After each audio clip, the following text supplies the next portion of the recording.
ಎಲ್ಲ ವೀಕ್ಷಕರಿಗೆ ಸ್ವಾಗತ ಸುಸ್ವಾಗತ. ಏನು ಮತ್ತೊಮ್ಮೆ ಸ್ವಾಗತ ಅಂದ್ಕೊಂಡ್ರೆ ನಾವು ಇನ್ನೇನು ಬರ್ತಾ ಇದ್ದೀವಿ ವಾಪಸ್. ಹಳೆ ಗಂಡನಿಗೆ ಪಾದುವೆ ಗತಿ ಅಂತ ನಮ್ಮ ಕರ್ಮಭೂಮಿಗೆ ಪುಣ್ಯಭೂಮಿಯಿಂದ ಟ್ರೈನಲ್ಲಿ ವಾಪಸ್. ಆ ಟ್ರೈನಲ್ಲಿ ವಾಪಸ್ ಬರಬೇಕಾದ್ರೆ ಎಷ್ಟು ದಿವಸಗಳಾಗೋಯ್ತೋ?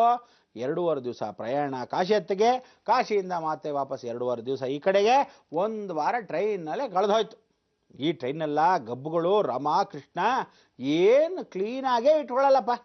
ಆ ದರಿದ್ರದವರು ಜನಗಳು ಸ್ನಾನ ಮಾಡ್ತಾರೆ, ಲೆಟ್ರಿನ್ ಬಾತ್ರೂಮಲ್ಲೇ ಒಂದು ಹಲಗೆ ಹಾಕೊಂಡು ಸ್ನಾನ ಮಾಡ್ಕೊಂಬಿಡೋದು. ಏನು ಇವ್ರು ಸ್ನಾನ ಮಾಡಿದರೆ ಏನು ಗಂಟೆನ ಹೋಗ್ತಿತ್ತಾ? ಹಾಗೆ ನಾವುಗಳು ಯಾತ್ರೆಯಲ್ಲಿ ಮಾಡ್ತಾ ಇರ್ತಕ್ಕಂಥವ್ರು ವಾಪಸ್ ಬಂದರೆ ಸಾಕಪ್ಪ. ಬಂದ ಮೇಲೆ ಊರಿಂದ ಕಪ್ಪಗಾಗೋಗಿರ್ತೀವಿ. ಆ ಬಿಸಿಲಲ್ಲಿ ಓಡಾಡಿ ಮಾಡಿ ಎಲ್ಲ ಸ್ವಲ್ಪ ಮಟ್ಟಿಗೆ ಇಲ್ಲಿ ಚೇಂಜಸ್. ಮತ್ತು ವಾಪಸ್ ಬಂದು ಏನು ಬ್ರಷ್ ಆಗಿ ಉಜ್ಜಿದ್ದೆ ಬೆಳ್ಳಗಾಗೋಣ ಅನ್ನೋ ಥರ ಕೆಲವ್ರಿಗೆಲ್ಲ. ನೋಡಿ, ಜೀವನದಲ್ಲಿ ಒಂದೊಂದು ಕರ್ಮವನ್ನು ಕಳ್ಕೋಬೇಕಾದ್ರೆ ಒಂದೊಂದು ಕರ್ಮವನ್ನು ಕಟ್ಕೋಬೇಕು ಅಂತ ಹೇಳ್ತೀವಿ. ನೋಡಿ, ಆ ಕಡೆ ಹೋಗಿ ಪಿತೃಕರ್ಮಗಳನ್ನು ಕಳ್ಕೊಳಕ್ಕೆ ಹೋದಾಗ ದೇಹದಲ್ಲಿ ಏನಾಗುತ್ತೆ? ಚರ್ಮಗಳನ್ನು ಒಂದು ಪರಿವರ್ತನಾ ಸ್ವರೂಪ ಕರ್ಮವನ್ನು ಶನೇಶ್ವರನ ಕಟ್ಕೊಂಡ್ಬಂದಿರ್ತೀವಿ. ಅದಕ್ಕೆ ಶನೇಶ್ವರ ಉನ್ನತ ಸ್ಥಾನೋ ಸ್ಥಿತಿ ಅಂತ. ಉನ್ನತ ಸ್ಥಾನವನ್ನು ಬೇಕು ಅಂದಾಗ ಕರ್ಮವನ್ನು ಕಳೆದು ಪರಿವರ್ತನಾ ಸ್ವರೂಪಕ್ಕೆ ಅವನ್ನ ಸ್ಥಾನಮಾನಗಳನ್ನು ಗೌರವನ ಘನತೆಯನ್ನು ತಗೊಬರ್ತೀವಿ. ಶನೇಶ್ವರ ಕೊಟ್ಟಿದ್ದು ಬಹಳ ಮುಖ್ಯವಾಗಿರ್ತಕ್ಕಂಥದ್ದು, ಬಹಳ ವಿಶೇಷವಾಗಿರ್ತಕ್ಕಂಥದ್ದು. ನೋಡಿ, ಒಂದು ಹೇಳ್ತೀನಿ, ಶನೇಶ್ವರನಿಗೆ 2 ಹೆಂಡ್ತಿರು ಅಲ್ವಾ? ಆ 2 ಹೆಂಡತಿಯರು ಇರತಕ್ಕಂಥ ಸೌಭಾಗ್ಯನೋ ಅದೇ ವಿಶೇಷವಾಗಿರ್ತಕ್ಕಂಥ 2 ಗಂಡು ಮಕ್ಕಳು. ಈ 2 ಹೆಂಡತಿಯರು 2 ಗಂಡು ಮಕ್ಕಳ ಜೊತೆಗೆ ನಾವೇನು ಹೇಳ್ತೀವಿ? ಮಂದ ಮಾಂಧಿ ಅಂತಕ್ಕಂಥ ಒಂದು ಮಗ. ಮಂದ ಅನ್ನೋ ಒಬ್ಳು ಹೆಂಡತಿ. ಸೊ ಈ ರೀತಿಯಾಗಿರ್ತಕ್ಕಂಥ ವಿಚಾರ. ನೀಲ ಅಂತಕ್ಕಂಥ ಒಂದು ಹೆಂಡತಿ, ಅಲ್ಲಿ ಗುಳಿಕಾ ಅಂತ ಒಂದು ಮಗ. ಈ ರೀತಿಯಾಗಿರ್ತಕ್ಕಂಥ ಶನೇಶ್ವರನಿಗೆ 2 ಹೆಂಡತಿರೋ 2 ಗಂಡು ಮಕ್ಕಳು.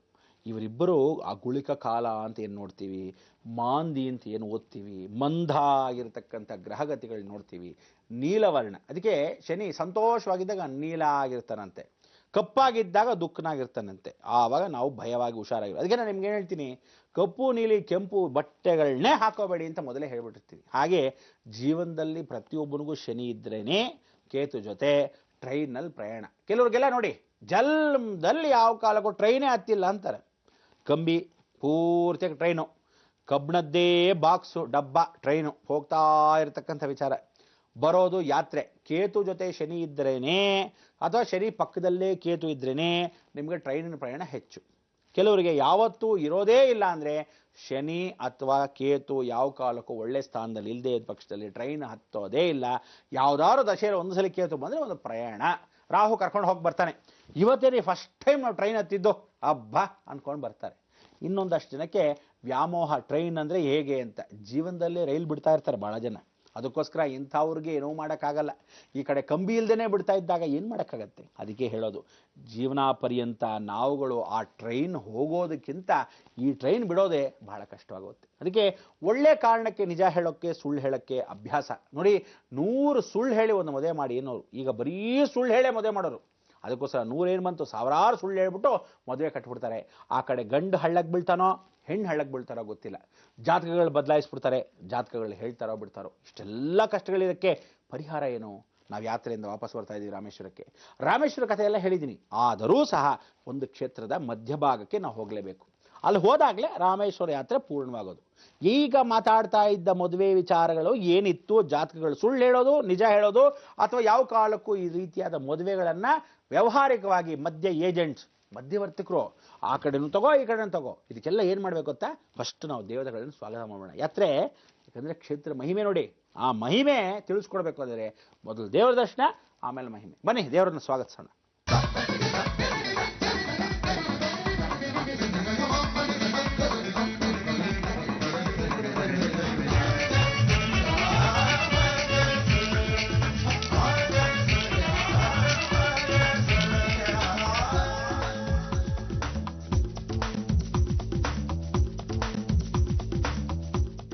ಬನ್ನಿ ವೀಕ್ಷಕರೇ, ಬಹಳ ಸಂತೋಷ. ಈಗ ಮತ್ತೆ ವಾಪಸ್ ಬಂದಿರೋದಕ್ಕೆ ತಮ್ಮೆಲ್ಲರಿಗೂ ಭಗವಂತನ ಕೃಪಾ ಕಟಾಕ್ಷ. ತಿರು ಇಡೈ ಮರದೂರ್ ಅಂದರೆ ಬಹಳ ವಿಶೇಷವಾಗಿರ್ತಕ್ಕಂಥ. ತಿರು ಇಡೈ ಮರದೂರ್ ಅಂದರೆ ರಾಮೇಶ್ವರಕ್ಕೂ ಕಾಶಿಗಿರ್ತಕ್ಕಂಥ ನಂಟು, ಧಾರಾಸುರಂ ಅಂತ. ಅಸುರಗಳು ಬಹಳಷ್ಟು. ತಿರು ಇಡೈ ಮರದೂರ್ ಅಂದರೆ ಇಡೈ ಅಂದರೆ ಮಧ್ಯ ಗ್ಯಾಪಲ್ಲಿ ನಾವು ಈ ಕ್ಷೇತ್ರಕ್ಕೆ ಹೋಗದಿದ್ದರೆ ರಾಮೇಶ್ವರ ಯಾತ್ರೆ ಪೂರ್ಣವಾಗಲ್ಲ. ದಕ್ಷಿಣಕ್ಕೆ ವಾಪಸ್ ಬಂದಾಗ ನಮ್ಮಲ್ಲಿ ಏನು ಹೇಳ್ತೀವಿ, ಮಧ್ಯಬಿಂದು ಅಂತ ಕರಿತೀವಿ. ನೋಡಿ, ಆದಿ ಅಂತ್ಯ ಮಧ್ಯದಲ್ಲಿ ನಾವು ಆ ವಿಷ್ಣು ಪಾದ ಅಂದಾಗ ಪಿಂಡಾಂತರವನ್ನು ಇಟ್ಟಾಗ ಮೊದಲನೇ ಪಿಂಡ, ಎರಡನೇ ಪಿಂಡ, ಮೂರನೇ ಪಿಂಡ ಅಂತ ಹೇಳ್ತೀವಿ. ಅದನ್ನು ಎಲ್ಲಿಟ್ವಿ? ಕಾಶಿ ಕ್ಷೇತ್ರದಲ್ಲಿ ಇಟ್ವಿ. ತದನಂತರ ಹುಟ್ಟುತ್ತಾ ಬಾಲ್ಯದಲ್ಲಿರತಕ್ಕಂಥ ವಿಚಾರಗಳನ್ನು ಎಲ್ಲಿ ವಿಮರ್ಶನೆ ಮಾಡ್ಕೊಂಡ್ವಿ? ಅಕಸ್ಮಾತ್ ಅಬಾರ್ಷನ್ಸ್ ಆದರೆ ಅಥವಾ ಯಾವುದೇ ವಿಚಾರಗಳನ್ನು ನಾವುಗಳ ರಾಮೇಶ್ವರ ಕ್ಷೇತ್ರದಲ್ಲಿ ಬೇಕು ಅಂತ ಹೆಂಗಸರು ಅಬಾರ್ಷನ್ಸ್ ಮಾಡಿಸ್ಕೊಂಡಿದ್ರೆ, ಎಷ್ಟೋ ಜನ ಗಂಡಂದ್ರು ಬೇಡ ಬೇಡ ಹೆಣ್ಮಕ್ಳು ನನಗೆ ವಂಶ ಬೇಕು, ಬೆಳಿಬೇಕು, ಗಂಡು ಮಕ್ಕಳೇ ಬೇಕು, ತೆಗೆದಾಗಿ ಬಿಸಾಕು ಅಂದ್ಬಿಡ್ತಾರೆ. ಏನು ಇವ್ರು ತಾತನ ಮನೆ ಗಂಟು, ಬೇಕಾದಾಗ ಬೇಕು, ಬೇಡದಾಗ ಬಿಸಾಕು ಅನ್ನೋಕ್ಕೆ ಏನು ಆಟದ ಬೊಂಬೆಗಳು ಅನ್ಕೊಂಡಿದ್ದೀರಾ? ಇನ್ನೊಂದು ಸಲ ಹೇಳ್ತಾ ಇದ್ದೀನಿ, ಯಾವುದೇ ಕಾರಣಕ್ಕೂ ಅತ್ತೆ ಆಗಲಿ ಗಂಡ ಎಂದರಾಗಲಿ ಯಾವ ಕಾಲಕ್ಕೂ ಹೆಣ್ಣು ಮಕ್ಕಳು ಅದೇನು ಬ್ಯಾಗು ಇವತ್ತು ಬೇಕು ತರಕಾರಿ ನಾಳೆ ಬೆಳಗ್ಗೆ ಬೇಡ ಅನ್ನೋಕ್ಕೆ ಬಿಸಾಕಕ್ಕೆ ಎಷ್ಟು ಕಷ್ಟ ಅನ್ನೋದು ನಿಮಗೆ ಜೀವನದಲ್ಲಿ ಗೊತ್ತಾ? ಒಂದು ಹೆಣ್ಣು ಗರ್ಭಿಣಿ ಆಗಬೇಕು ಅಂದರೆ ಎಷ್ಟು ಕಷ್ಟಪಡ್ತಾಳೆ, ಎಷ್ಟು ಜನ್ಮದ ಕರ್ಮವನ್ನು ಕೊಟ್ಕೊಂಡಿರ್ತಾಳೆ, 9 ತಿಂಗಳು ಹೊತ್ತಾ ಇರತಕ್ಕಂಥ ಆ ಗರ್ಭಧಾರಣೆಯನ್ನು ಮಾಡ್ಕೊಳ್ಳೋದು ಎಷ್ಟು ಕಷ್ಟ. ಸುಮ್ಮನೆ ಆಯ್ತಾ? ಯಾರ್ದೋ ಪರಿವರ್ತನಾ ಸ್ವರೂಪಕ್ಕೆ ಬರತಕ್ಕಂಥ ವಿಚಾರಕ್ಕೆ ಆ ಕರ್ಮ ಪಿಂಡವನ್ನು ಹೊತ್ಕೊಂಡಿರ್ತಾಳೆ. ಅದಕ್ಕೆ ಅಂಥ ಒಂದು ನಾರಿ ಶಿಖಾಮಣಿಗೆ ವಿಶೇಷವಾಗಿರ್ತಕ್ಕಂಥ ಔಪಾಸನೆಯನ್ನು ಇಲ್ಲಿ ತಿರು ಇಡೈ ಮರದೂರು ಕ್ಷೇತ್ರದಲ್ಲಿ ಪುಣ್ಯವನ್ನು ಪಡೀತಕ್ಕಂಥದ್ದು. ನಮ್ಮ ಜೀವನದಲ್ಲಿ ಅಕಸ್ಮಾತ್ ಹುಟ್ಟುತ್ತಾ ಇದ್ದಾಗ ಅಬಾರ್ಷನ್ಸು ಅಥವಾ ಸತ್ತ ಮೇಲೆ ಪಿಂಡಾಂತರಕ್ಕೂ ಮಧ್ಯದಲ್ಲಿ ಜೀವನ ನಡಿಬೇಕಲ್ಲ, ಅದಕ್ಕೋಸ್ಕರ ಎಷ್ಟೋ ಜನಕ್ಕೆ ತಮಗೇ ತಾವು ಪಿಂಡಗಳನ್ನು ಇಟ್ಕೊಂಡಿರತಕ್ಕಂಥ ವಿಚಾರಗಳನ್ನು ತಿಳಿಸ್ಕೊಟ್ಟಿದ್ದೀನಿ. ಇಂಥದ್ರಲ್ಲಿ ಈ ತಿರುಡಿ ಇಡೈ ಮರದೂರಲ್ಲಿ ಮಹಾಕ್ಷೇತ್ರ. ಅದಕ್ಕೆ ನೀವು ಏನು ಮಾಡಬೇಕು? ನೇರವಾಗಿ ಕಾಶಿಯಿಂದ ನಾವು ವಾಪಸ್ ರಾಮೇಶ್ವರಕ್ಕೆ ಹೋಗಬಾರ್ದು, ನಿಮ್ಮ ಮನೆಗೆ ಹೋಗಿ ಹಿಂದೆ. ನಿಮ್ಮ ಮನೆಗೆ ಹೋದಾಗ ಆ ಕ್ಷೇತ್ರದಿಂದ ಕರೆಕ್ಟಾಗಿ ನಾವು ಯಾವ ಕಾಲಕ್ಕೂ ಹೊರಭಾಗದಲ್ಲಿ ಎಲ್ಲೂ ಹೋಗಬಾರ್ದು. 16 ದಿವಸಗಳ ಕಾಲದಲ್ಲಿ ಕನಿಷ್ಠ ಪಕ್ಷ ಮನೆಯಲ್ಲೇ ಇದ್ದು ಬಿಡಬೇಕು. ತದನಂತರ ರಾಮೇಶ್ವರ ಯಾತ್ರೆಗೆ ಹೋಗಬೇಕು. ಈ 16 ದಿವಸದಲ್ಲಿ ಬರ್ತಕ್ಕಂಥ ಸ್ವಪ್ನಗಳು ಪರಿವರ್ತನೆ ಆಗಬೇಕು ಖಂಡಿತ. ಆದರೆ ರಾಮೇಶ್ವರಕ್ಕೆ ಮತ್ತೆ ಹೋಗೋಕ್ಕೆ ಮೊದಲು ನಾವೆಲ್ಲಿ ಹೋಗಬೇಕು? ತಿರು ಇಡೈ ಮರದೂರು. ಇಲ್ಲಿ ಕುಂಭಕೋಣಂ ಹತ್ರ ಇದೆ, ಅಥವಾ ಮಧುರೈಯಿಂದ ಹತ್ರ ಇದೆ, ಅಥವಾ ತಿರುಚೆಂದೂರಿಂದ ಹತ್ರ ಇದೆ ಮಹಾಕ್ಷೇತ್ರ. ಇಲ್ಲಿ ಹೋದಾಗ ದಾರಾಸುರಂ ಮಹಾಕ್ಷೇತ್ರ, ಪರಮೇಶ್ವರನ ಅಪ್ಪಟ ಕ್ಷೇತ್ರ. ಈ ಕ್ಷೇತ್ರದಲ್ಲಿ ಏನು ಹೇಳ್ತಾಳೆ ಪಾರ್ವತಿ ಪರಮೇಶ್ವರ ಸ್ವತಃ ಲಂಕೆಗೆ ಅಂದರೆ ಲಂಕಾವನ್ನು ತಾನೇ ಬೇಕು ಅಂತ ಹಠ ಹಿಡಿದಾಗ ಭೂಮಿಗೆ ಬಂದು ಇವರಿಬ್ಬರು ಇಳಿದು ಕೂತ್ಕೊಂಡಿದ್ದಿದ್ದೇ ದಾರಾಸುರಂ ಕ್ಷೇತ್ರ.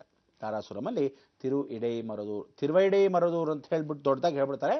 ಇಡೈ ಅಂದರೆ ಮಧ್ಯ ಗ್ಯಾಪ್, ಪಾರ್ವತಿ ಪರಮೇಶ್ವರ ಮಧ್ಯದಲ್ಲಿ ಗ್ಯಾಪ್ ಯಾರಿಗಿದ್ದಾರೆ? ಸುಬ್ರಹ್ಮಣ್ಯ. ಅದಕ್ಕೆ ಜೀವನ ನಡೀಬೇಕಾದ್ರೆ ಪ್ರತಿಯೊಬ್ಬನ ಜೀವನ ಎಲ್ಲಾದರೂ ಫುಲ್ ಸ್ಟಾಪ್ ಹೋಗಿದ್ರೆ ಆ ಫುಲ್ ಸ್ಟಾಪ್ನ ಮತ್ತೆ ಕಾಮ ಮಾಡೋಕ್ಕೆ ಶಕ್ತಿಯನ್ನು ಕೊಡ್ತಕ್ಕಂಥವನು ಯಾರೋ? ಸಾಕ್ಷಾತ್ ಸುಬ್ರಹ್ಮಣ್ಯ ಒಬ್ಬನೇ. ಅದಕ್ಕೆ ಇಂಥ ಒಂದು ಸುಬ್ರಹ್ಮಣ್ಯನಿಗೆ ಸೋಮಾಸ್ಕಂದರ್, ಮಹಾಕ್ಷೇತ್ರವಾಗಿರ್ತಕ್ಕಂಥ ಸೋಮಾಸ್ಕಂದರ್ಗೆ ದಾರಾಸುರಂ ಅಂದರೆ ತಿರು ಇಡೈ ಮರದೂರು ಕ್ಷೇತ್ರದಲ್ಲಿ ದಾರಾಸುರಂ ಅಂತ ದೊಡ್ಡ ದೇವಸ್ಥಾನ. ಈ ಕ್ಷೇತ್ರವನ್ನು ಯಾರು ದರ್ಶನವನ್ನು ಮಾಡ್ತಾರೋ ತದನಂತರ ರಾಮೇಶ್ವರಕ್ಕೆ ಹೋಗಬೇಕು ಅಂತ ಈ ಮುಖಾಂತರ ತಿಳಿಸ್ತಾ ಇದ್ದೀನಿ. ಈ ಕ್ಷೇತ್ರದಲ್ಲಿ ನೀವು ಬಂದು ಏನು ಅಂದರೆ ಕರ್ಮವೆಲ್ಲ ಕಳ್ಕೊಂಬಂದಾಯಿತು. ಇನ್ನು ನಾವು ರಾಮೇಶ್ವರಕ್ಕೆ ಹೋಗಿ ಸುಖ ಜೀವನವನ್ನು ಅನುಭವಿಸಬೇಕು, ಸುಖವನ್ನು ನಮಸ್ಕಾರ ಮಾಡ್ಕೋಬೇಕು, ಸುಖದಿಂದ ಆನಂದದಿಂದ ಆಚರಿಸ್ಕೊಂಡು ಮತ್ತೆ ಬರಬೇಕು. ನೋಡಿ, ವೈಕುಂಠ ಸಮಾರಾಧನೆ ತಿಥಿ ವೈಕುಂಠ ಎಲ್ಲ ಆಗೋದ್ಮೇಲೆ ಕೊನೆಯ ದಿವಸ ಸುಖವನ್ನು ಪಡಿಬೇಕಾದ್ರೆ ಸಂತೋಷದಿಂದ ಸೂತ್ಕ ಎಲ್ಲ ಹೊಟ್ಟೋಯ್ತು ಅಂತ ಆ ಸೂತ್ಕವೆಲ್ಲ ಕಳೆದ ನಂತರ ದೇವರ ದರ್ಶನವನ್ನು ಮಾಡೋದು ಕಾಶಿಯಲ್ಲಿ ಮಾಡ್ಕೊಂಡ್ಬಿಡ್ತೀವಿ. ಆದರೆ ಈ ಒಂದು ಕ್ಷೇತ್ರನ ಮೊದಲನೇದಾಗಿ ಶಿವನ ದರ್ಶನ ಮಾಡಬೇಕಂತೆ. ಆಗ ರಾಮೇಶ್ವರದಲ್ಲಿ ರಾಮ ಕಷ್ಟಪಡ್ತಾ ಇದ್ದಾನೆ ಅಂದರೆ ಈಶ್ವರನಿಗೆ ಹುಡುಕ್ತಾ ಇದ್ದಾಗ, ಲಿಂಗವನ್ನು ಹುಡುಕ್ತಾ ಇದ್ದ ಸಮಯದಲ್ಲಿ ಪಾರ್ವತಿ ಪರಮೇಶ್ವರ ಸ್ವತಃ ಭೂಸ್ಪರ್ಶವನ್ನು ಮಾಡಿಕೊಂಡು ಕೂತಿದ್ದ ಜಾಗ ದಾರಾಸುರಂ. ಅಂತಹ ಒಂದು ಕ್ಷೇತ್ರ ಇದ್ದರೂ ಸಹ ಮಹಾವಿಷ್ಣುವಿಗೆ ಮಾಯೆ ಆಗಿತ್ತು. ಅಂದರೆ ಮಾಯೆ ಅಂದರೆ ಅಡಗಿರ್ತಕ್ಕಂಥ ಮಾಯೆ, ಅಂಥ ಒಂದು ಶಕ್ತಿ. ಈ ದಾರಾಸುರದಲ್ಲೇ ವಿಶೇಷವಾಗಿ ಸಂಜೀವನಿ ಪರ್ವತ ಥರ ಬದಲು ಲಕ್ಷ್ಮಣ ಮೂರ್ಛೆ ಹೋಗಿದ್ದ ಸ್ಥಳ ದಾರಾಸುರಂ. ಅಂದರೆ ಲಕ್ಷ್ಮಣ ಎಲ್ಲಿ ಮೂರ್ಛೆ ಹೋಗಿದ್ದ ಅಂತ ನಾವು ಹೇಳ್ತಾ ಇದ್ದಾಗ ಆ ಮೂರ್ಛೆ ಹೋಗಿದ್ದ ಸ್ಥಳವೇ ಇವತ್ತಿನ ದಾರಾಸುರಂ. ಇಂಥ ಒಂದು ಕ್ಷೇತ್ರ ಸಮುದ್ರಕ್ಕೂ ಭಾಳ ಹತ್ರ, ಆದರೂ ಸಹ ದೂರನೇ ಇದ್ದ ಹಾಗೆ. ಸಮುದ್ರಕ್ಕೆ ಹತ್ರ ಇದ್ದರೂ ಇಲ್ಲಿ ಬಿಸಿ ಶಾಖ ಎಲ್ಲ ಇಲ್ಲ, ಭಾಳ ಚೆನ್ನಾಗಿರುತ್ತೆ. ಆದರೆ ಮಧ್ಯಬಿಂದು ಅಂತ ಹೇಳಿ ಶಾಖನೂ ಭಾಳ ಜಾಸ್ತಿ ಇರುತ್ತೆ. ನೀರು ಹತ್ರ ನದಿನೂ ಇದೆ ಅಂತ. ನದಿ ಇದ್ದರೂ ಸಹ, ನದಿ ಸಮುದ್ರ ಎಲ್ಲೂ ಇದ್ದರೂ ಸಹ ಇಲ್ಲಿ ತಣ್ಣಗೆ ಬಿಸಿ ಅಂತಲ್ಲ, ಎರಡೂ ಎಕ್ಸ್ಟ್ರೀಮ್ ಲೆವೆಲ್ಸ್. ಅದಕ್ಕೆ ಈ ಕ್ಷೇತ್ರದಲ್ಲಿ ದೇವಸ್ಥಾನ ಎಷ್ಟು ಶುಚಿರ್ಭೂತ ಇದೆ ಅಂದರೆ ನೀವು ಒಳಗೆ ಹೋಗಿ ದರ್ಶನವನ್ನು ಮಾಡಿದ್ರೆ ಯಾವ ಕಾಲಕ್ಕೂ ಯಾವ ಒಂದು ಹಳೆಯ ದೇವಸ್ಥಾನದ ವಾತಾವರಣ ವಾಸನೆಗಳು ಬರುತ್ತಲ್ಲ, ಬಾವಲಿಗಳು. ಏಕೆಂದರೆ ನೀರಿನಂಶ ಜಾಸ್ತಿ, ಮಾಯಿಶ್ಚರ್. ಇಲ್ಲಿ ಬಿಸಿ ಶಾಖ ಜಾಸ್ತಿ ಇರೋದ್ರಿಂದ ಕಲ್ಲುಗಳಿಂದ ಒಂದು ವಾಸನೆಯೂ ಬರೆದಿದ್ದ ಹಾಗೆ ಎಷ್ಟೋ ಯುಗದಿಂದ ಕಾಪಾಡ್ಕೊಂಬಂದಿರೋ ಮಹಾಕ್ಷೇತ್ರ. ಅದಕ್ಕೆ ಇಂಥ ಒಂದು ಕ್ಷೇತ್ರ ದರ್ಶನಕ್ಕೆ ದಾರಾಸುರಂಗೆ ಹೋಗಿ ಸ್ಮರಣೆ ಮಾಡ್ಕೋಬೇಕು. ಸೋಮಾಸ್ಕಂದರ್ ಅಂದರೆ ಸಾಕ್ಷಾತ್ ಪಾರ್ವತಿ ಪರಮೇಶ್ವರ ಮಧ್ಯದಲ್ಲಿ ಇಡೀ ಮರದೂರ್ ಅಂದರೆ ಮಧುರೈ ಮೀನಾಕ್ಷಿ, ಚಿದಂಬರ ನಟರಾಜ, ಮಧ್ಯದಲ್ಲಿ ಯಾರೋ ಸುಬ್ರಹ್ಮಣ್ಯ. ಆ ಸುಬ್ರಹ್ಮಣ್ಯನ ಕೂತ್ಕೊಳ್ಳೋದ್ರಿಂದ ನೀವುಗಳು ಸೋಮಾಸ್ಕಂದರ್. ಅದೇ ಇವತ್ತಿನ ದಿವಸ ಬುಧನ ಸ್ಮರಣೆಯನ್ನು ಮಾಡ್ಕೋಬೇಕಾದ್ರೆ ಅದೇ ಸುಬ್ರಹ್ಮಣ್ಯನ ನಂಬಿಸ್ಕೊಬೇಕು. ಹೇಗೆ ಎತ್ತ ಅಂತ ತಿಳಿಸ್ಕೋಬೇಕು. ಕ್ಷೇತ್ರ ಮಹಿಮೆಯಲ್ಲೆಷ್ಟ ವಿಚಾರಗಳು. ಆದರೆ ರಾಮೇಶ್ವರಕ್ಕೆ ಬಂದು ಕಾಶಿ ಸಮಾರಾಧನೆ ಬೇರೆ ಮಾಡಬೇಕು. ಅದನ್ನ ತಿಳಿಸ್ಕೊಡ್ತೀನಿ, ಯೋಚನೆ ಮಾಡಬೇಡಿ. ಯಾಕಂದರೆ ಕಾಶಿ ಸಮಾರಾಧನೆ ಮಾಡದೇ ಇದ್ದರೆ ರಾಮೇಶ್ವರ ಕಾಶಿ ಯಾತ್ರೆ ಪರಿಪೂರ್ಣವಾಗೋಲ್ಲ. ಮಂಗಳ ಸ್ಥಿತವಾಗಿರ್ತಕ್ಕಂಥ ಕೊನೆಯ ದಿನಗಳಲ್ಲಿ ಅಕೌಂಟ್ ಕ್ಲೋಸ್ ಆದಾಗ ರಾಮೇಶ್ವರ ಕಾಶಿ ಯಾತ್ರೆ ಆದರೂ ನಾವು ಅಕೌಂಟ್ ಕ್ಲೋಸ್ ಮಾಡಬೇಡ್ವಾ? ಆದ್ದರಿಂದ ನೀವು ಏನು ಮಾಡಬೇಕು ಗೊತ್ತೇ ಇದೆ.